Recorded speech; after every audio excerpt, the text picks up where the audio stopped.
Conta um Conto apresenta, nessa sexta-feira 13, o conto de Igor Girão, chamado Na Estrada.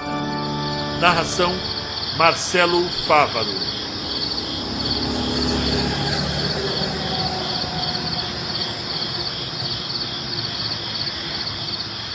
Piscava os olhos. Estava tentando ligar há algumas horas. Sempre pensava que era, no mínimo, contraditório o planeta Terra ter a droga de um satélite cravado num cometa, mas ainda assim as ligações serem tão ruins. A estrada em frente parecia uma serpente preta. Se perdia no horizonte e não haviam postes. Na verdade, se não fossem pelos faróis do carro, ele ficaria completamente no escuro. Em algum grau, ele gostava daquela escuridão que engolia tudo. A penumbra tinha fome. E ele não se intimidava com essa perspectiva. Mas Roberto da Silva era apenas mais um na metrópole cinza onde trabalhava e morava. Sem rosto, tentava sempre demonstrar talentos no mundo corporativo. Mas ser artista digital era muito complicado em um mundo capitalista. Mas ao menos Roberto, ou Bob para os íntimos, não gostava de ser tratado como um Silva qualquer, como um número. Para os diretores, ele nem mesmo era o Roberto S. Silva. Ele era apenas o 39J. Isso para ele era subestimar o que ele tinha de melhor. Seu potencial criativo, sua destreza manual e, principalmente, sua capacidade de se manter criativo quando todos queriam apenas a linha de produção binária dos proletários modernos. Droga de telefone, eu não acredito. Bob jogou o celular em cima do banco, rolando os olhos e vendo a luz do display iluminar parte da porta, quicar e começar a discar novamente, para algum número aleatório. Fantástico. Vai ligar para alguém e cair na caixa postal. E depois vão me cobrar a ligação. Bob estalou a língua e tentou se esticar para pegar, mas foi lembrado pelo cinto que quase o enforcou, que talvez fosse melhor esperar outro momento. Eu não acredito. Aquele sanduíche me deu azia. Também a digestão de merda de um gordo maldito? Não, eu não tô gordo. É apenas excesso de gostosura. A minha tia falava isso. Ele falava em voz alta mais para preencher o vazio do que por qualquer outra coisa. Tentou ligar o som do carro, mas naquele lugar no meio da estrada não conseguia encontrar nada mais do que pastores expulsando demônios e estática. Algumas rádios tinham pessoas falando sobre vidas privadas, como queria que fosse diferente e como o mundo poderia ser. Política, condição das estradas, clima, sempre terminava nesses assuntos. Quem diria? Não existe vida inteligente na madrugada. Era o que uma vozinha dizia dentro da sua cabeça. Ele sorriu com o comentário. Parecia estar ouvindo outra pessoa. Não existe vida inteligente. Pelo menos não no rádio. Ele imaginou que tinha algum sentido naquele comentário. Na mesma hora que um pastor protestante clamava: Arrependei-vos! O sétimo dia está terminando e o poço de fogo precisa ser alimentado. As luzes azuis do painel indicavam a quilometragem em milhas. Em ambas as velocidades ele sabia que não estava suficientemente rápido. Bob estava pisando fundo, mas nem tanto quanto ele queria. Ainda tinha alguma prudência nesses pensamentos. Quando olhou no retrovisor, contemplou os próprios olhos e sentiu que, mesmo depois de tanta cafeína e energéticos, aqueles olhos eram mais de presa do que de predador. Na cidade ele fora treinado para ser um tubarão, mas naquela escuridão ombrosa não passava de uma presa. Procurando Nemo. Ele pensou alto novamente. Será que depois daquela curva eu vou encontrar um disco voador ou uma vaca qualquer? A nuca castanha dele se arrepiou com esses pensamentos. Ainda mais quando aquelas histórias de Varginha ou do Projeto Prato eram tão parte das narrativas que ele cresceu ouvindo. Mas quando viajava com a família no começo da década de 90, ele ouvia os seus tios e primos contarem vantagem, que tinham escapado do último segundo dos ETs, ou assombrações no mato. Isso era muito comum. As mãos apertavam o volante do esportivo. Já que a rádio não tinha nada que valesse a pena ouvir, Bob pensou mais uma vez em seu celular. Imaginou que, ouvir um podcast ou uma das suas playlists poderiam ajudar o tempo a passar. Lembrar do aparelho apenas o fez com que direcionasse a atenção para o piso do carro, ouvindo com lamento quando a voz do outro lado disse: Sua chamada está sendo encaminhada para a caixa de mensagens e estará sujeita à cobrança após o sinal. E se a Diana me ligar? Se a Diana me ligar, eu tô fudido. Ele imaginava os problemas que já o sufocavam dentro do sedã. Numa estrada, no meio do nada, com a porra de 2 bilhões de estrelas no céu. A brisa soprava, mas Bob não sentia na pele. Preferia sentir o ar frio que vinha do painel. Digitava os botões do som e se amaldiçoava por não ter lido o manual. Nunca lia manual nenhum. Mal de homem ou mal do ser humano? Nunca leu. E jamais leria mesmo. Olhando em frente, viu quando de forma tímida uma placa de madeira estava escrita com os dizeres que pareciam pintados à mão: Santa Luzia. Ele não sabia o que isso significava, mas algo em sua cabeça dizia que a santa em questão era o nome de uma cidade de BH. Talvez fosse coincidência, mas tinha visto uma reportagem relatando que um homem tinha matado 3 crianças nessa cidade mineira. Ele alegou que elas estavam brincando e quando brincavam fazia muito barulho. Bob estava tentando lembrar de que a Santa Luzia era padroeira ou intercessora, mas o pensamento criou asas quando ele viu um espantalho em cima do poste, pendurado pelo pescoço. A figura estava quase escondida pelo escuro e pelo mato que crescia ao redor do mastro. Mas devia estar ventando bastante porque o corpo de feno e palha estava balançando, lânguido, pendurado no poste e balançando. No meio da noite, o corpo do espantalho.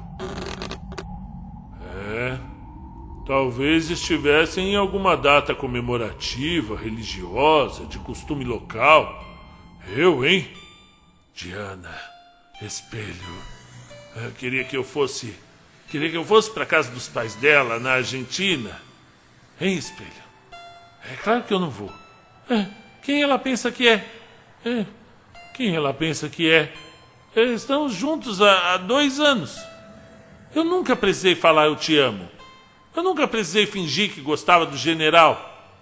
Ela pensa que só porque eu amo eu tenho que dizer... Sabe o que é isso?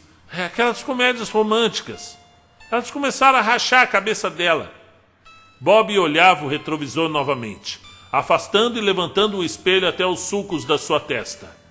33 anos. E eu não sei se preciso ser um cara doce ou apaixonado. O que você acha, hein, espelho? Eu não sei, Bob. Você pensa demais e age de menos. O espelho devolveu a pergunta com uma voz gutural. E Roberto fitou o espelho de volta, indagando. Será que ele tinha ouvido a voz ou tinha apenas imaginado? Dilatou as narinas e vislumbrou seu reflexo, que tremilicava no vidro da janela. Ele olhou com desdém quando a placa de 120 por hora passou, luminosa e, de certa forma, até convidativa. O motor roncava constante e a rotação diminuía apenas quando Bob desenhava a curva sinuosa. Ele se acomodou no estofado e se sentiu ameaçado apenas por estar sozinho. Sentia que talvez aquela escuridão sideral não fosse sua amiga. e levaria 2 segundos para as estrelas cadentes bombardearem seu caminho. Sabe, Bob, você é um cara legal. Você é um cara legal. A Diana tinha certeza que passando por aqui, só para ir para casa dela, eu poderia te encontrar. Adivinha, Bob? Eu te encontrei. O que a Diana tem com isso? Eu gosto de dirigir, eu gosto de ficar sozinho, eu gosto de viajar. Não tem motivo para eu não gostar de ir até a casa dela. Bob apertou mais o volume, deixando as veias protuberantes no torso da mão. Bob. Ela está na casa dela, Bob. Mas não está te esperando. Ela sabe que você não vai chegar. A voz vinha de todos os lados, sutil e sem agressividade, mas em ondas constantes. Ela não está esperando por mim. Tudo bem, tá legal. Eu vou fazer uma surpresinha para ela. Agora o tom de voz indicava que Bob estava tentando se convencer do que dizia. Você saiu de São Paulo antes de anoitecer. Não foi, Bob? Um pouco antes. Mas sabe o que aconteceu nesse meio tempo enquanto estava na estrada? Os olhos injetados fitavam Bob de maneira inquisitiva. Eu não faço ideia. Que foi? Um apocalipse zumbi? Bob falava em tom debochado, sem fitar o retrovisor e nem o reflexo na janela. Não me diga que foi um apocalipse. Você anda vendo muito filme, viu, ô espelho? O que morre fica morto, não se levanta. Matérias e células secam e apodrecem. Você é estranho, viu? O pior é que eu acho que você sou eu. Se é que você me entende, não é? Bob aumentava seu tom, tentando parecer mais corajoso, mostrar a coragem que normalmente não tinha. Ceticismo não era o mesmo que coragem. Sabe, Bob, eu não sou você. Não diretamente. Eu sou apenas o maquinista desse vagão. Muita gente passa por aqui, sabe? A voz parecia vir de todos os lugares, mas de nenhum lugar diretamente. Eu consigo falar com você e com todos que me desdenham. Mas quando menos se espera, estão aqui, nessa parte da estrada. A voz acariciava os ouvidos de Bob, enquanto ele olhava adiante e via quando os faróis irradiavam folhas douradas na sua frente, ao sabor das curvas. O milharal já ladeava a estrada. Veio de repente, e quando Bob percebeu, já estava em um corredor cheio de sabugos pendurados nos ramos dos pés de milho.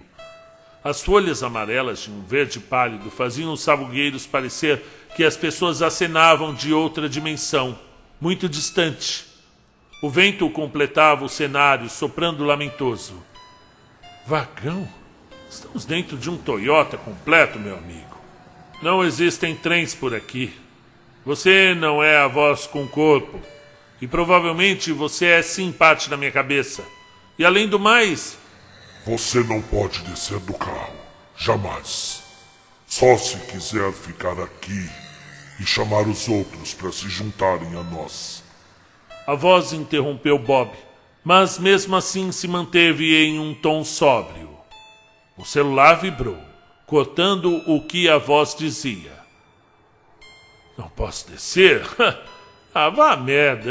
Claro que eu vou descer, adivinhe. Deu vontade de mijar. E não vai ser aqui no carro, não é? Bob falou severo, para onde quer que a voz viesse. Mesmo tentando parecer dominador, o motorista acelerava, tentando vencer as margens da plantação. Mas ela nunca acabava. Finalmente, a pontada na bexiga superou o limite do aceitável. Bob relutou o quanto pôde, mas finalmente foi parando o carro. O motor estremeceu e morreu, antes que Roberto o desligasse. A voz foi ouvida mais uma vez, antes mesmo que o motorista abrisse a porta.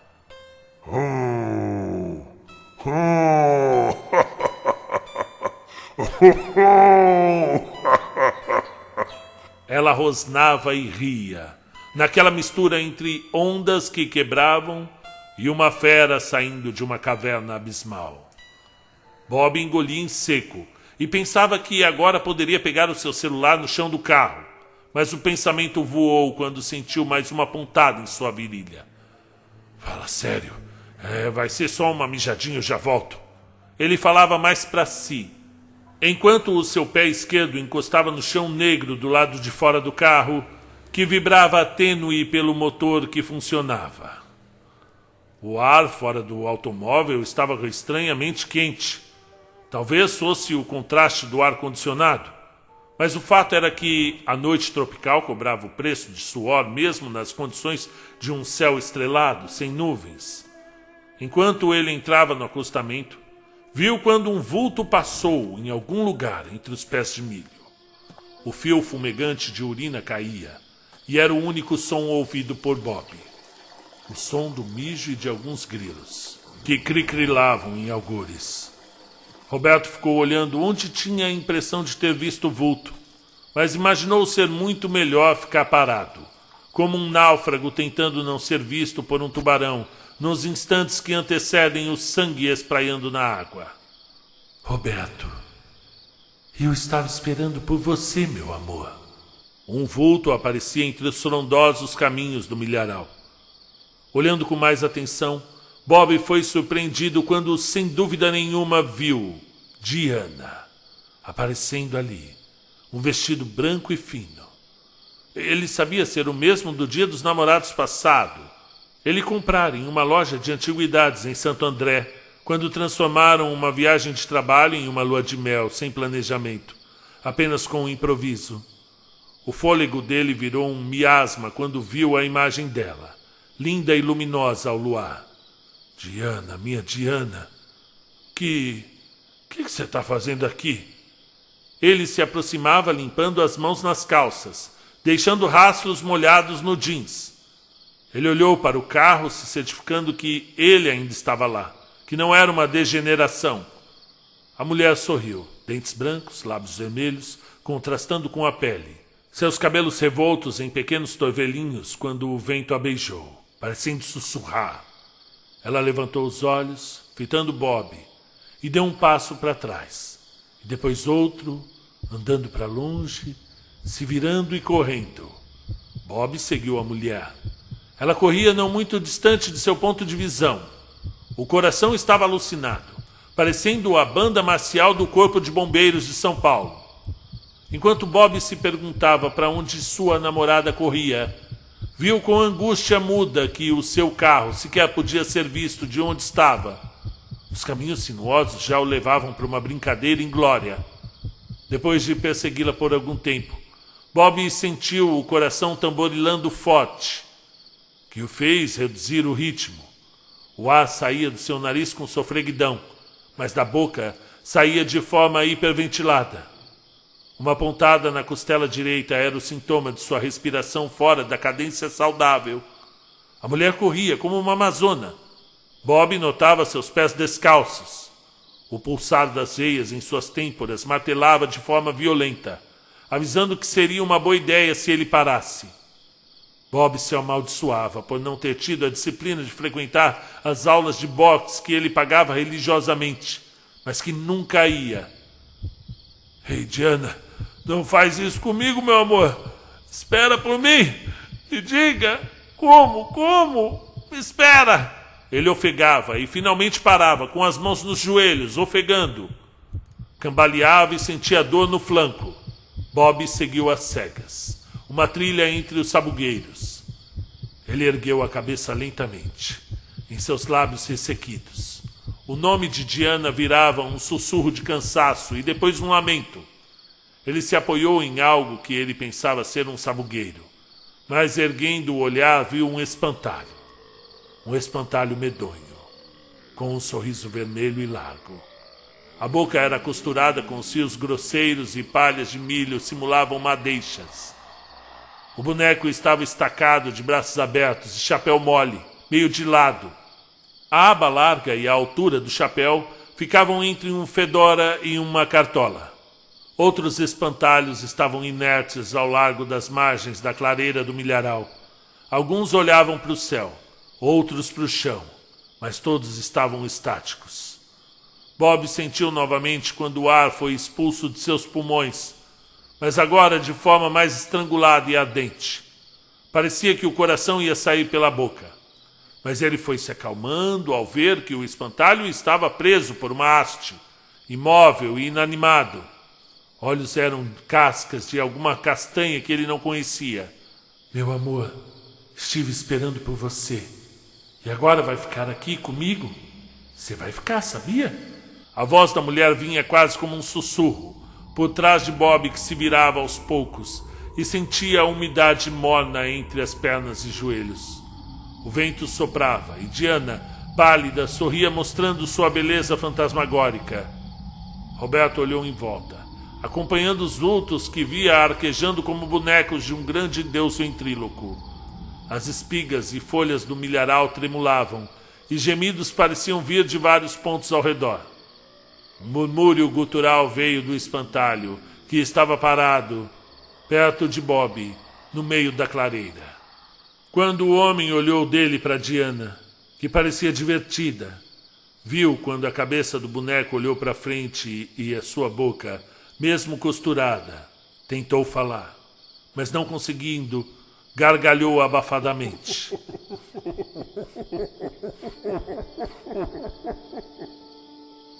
Bob quase deixou seus olhos caírem das órbitas e imediatamente virou a cabeça de um lado para o outro. Olhando ao lago da clareira, sentiu seu intestino se soltar quando os espantalhos caíram pesados no chão, se transformando num amontoado de trapos e roupas. Os sabugos e o milharal balançavam mesmo sem vento. Diana caminhava em direção a Bob. Não devia, nunca deveria ter saído do vagão. Foi avisado, mas mesmo assim foi. Roberto ignorou a mulher, mesmo linda, mesmo divertida, mesmo sendo Diana. Ele correu. Correu como não se mais via. Correu como se não houvesse amanhã e talvez não tivesse mesmo. Ele ouviu os passos andando atrás de si, passos pesados e cada vez mais rápidos. Ouvia a risada de Diana e sentia o hálito morno das vozes ululantes chamando por seu nome. De um lado e de outro, as paredes do biombo amarelo, que eram um milharal, se vergastavam e balançavam, sem deixar se ver os vultos, mas as presenças eram inconfundíveis e eram hostis. Roberto sentia que antes de morrer ele tinha que correr. Se sentia uma presa acuada, mas fugiria antes de se deixar prender e ser despedaçado. O peito martelava e ele podia ver, agora nitidamente, seu carro, porta aberta e brilhante. Parecia que estava esperando por ele. Sua carruagem para fuga, seu corcel negro, seu vagão para longe dali.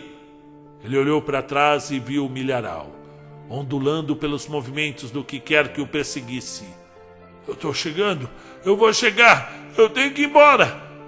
Ele ouvia os passos abafados se aproximando. Ele já ouvia também o rádio estático, e que oscilava com as mensagens de um evangelho que ele não acreditava. Entrou no carro, sentindo as calças imundas, mas nada disso importava. Viu quando a criatura Diana estava se aproximando e estendendo a mão para a maçaneta, mas pisando fundo, ele agradeceu por ter deixado o carro ligado e cantou o pneu no arranque. Sentia que estava deixando aquela merda para trás. Que porra foi essa? Que porra foi essa? Descabelado e suado, ele tentava puxar o ar, sentindo o peito martelando e uma queimação no estômago e o braço esquerdo repuxando. Espelho, você tá aí? Ele chamou sem saber ao certo o que pretendia. É claro que estou, Bob. A voz respondeu enquanto os olhos do motorista devolviam o olhar ao espelho. O que foi isso, cara? A Diana, era ela mesma. Eu não tenho todas as respostas, Bob. Apenas sei de uma ou duas coisas. A voz respondeu seca. Eu preciso saber. O que foi isso? Bob perguntou mais uma vez, quase aos prantos. Não importa, meu querido Bob. Mas eu disse para não sair do vagão. E você saiu. Saiu no milharal.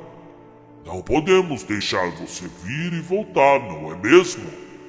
um vulto com cheiro de milho, roupa velha, sangue e mofo, saltou agarrando Bob por trás, na altura do pescoço. Os gritos abafados e gorgolejantes de Bob foram se transformando em choro. Enquanto isso, o espelho apenas ria. Entre os cortes estáticos, entre silêncios e a pregação do reverendo. O carro saiu do acostamento, entrou no milharal e foi perdendo velocidade, até que bateu contra outro cadafalso que segurava outro espantalho enforcado. Ou seria o mesmo? Bob abriu os olhos quando começou a sentir pontadas na sua pele. Não tinha como saber, mas ainda assim, ele sabia que havia se passado algum tempo. Sons de passos e risadas matreiras. Abriu os olhos e não conseguia entender. Tinha pensamentos desconexos. Mas organizou seus sentidos quando notou que as roupas que usava não eram suas. Não mais eram as suas. Bob estava pendurado. Fortes dores em suas mãos. E o grito veio logo em seguida, quando sentiu seu corpo preso por estacas e cordas. A palha era sua carne, envolvia o seu corpo. Usava um chapéu de couro velho ao seu redor. Via um milharal. Via sua nova casa. Para sempre.